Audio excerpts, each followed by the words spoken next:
think our culture is trying to pass off some sort of plaster-cast, candy-coated Jesus. And the truth is, this plaster-cast, candy-coated Jesus is really easy to ignore. That's why the world is ignoring the Jesus we're presenting.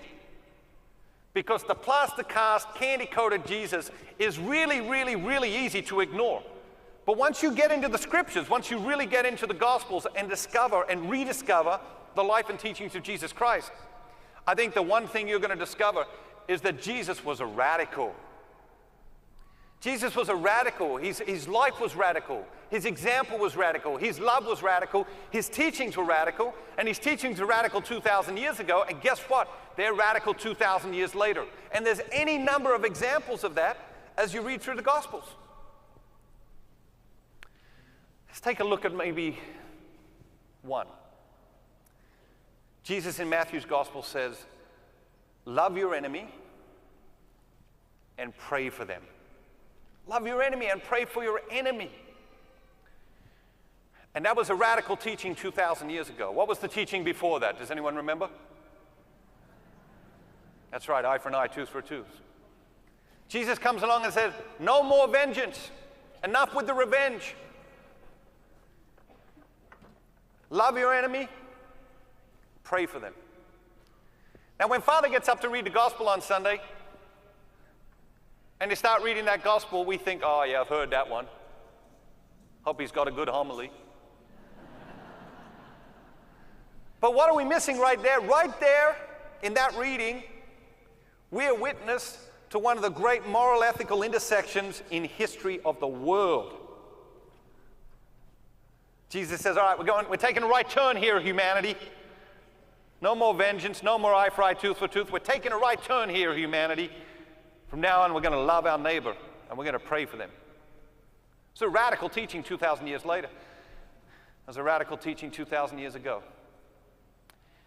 I think one of the beautiful things about Catholicism is the Mass. Massively misunderstood. But I think when you delve into it, there's just genius there. And one of the beautiful, most beautiful things about the Mass, part of the genius of the Mass, is how we pray for the whole world throughout the course of the Mass. Okay, if you take the Mass apart, if you dissect the Mass, and you look at all the people and all the groups of people that we pray for throughout the course of the Mass, it's quite extraordinary. And then you think about the idea that right now, at this very moment, our family, the Catholic Church, the biggest family in the world, is praying for the whole world in thousands of places all around the world, wherever the Mass is being prayed right now at this very moment. It's quite extraordinary. And then we have the prayers of the faithful.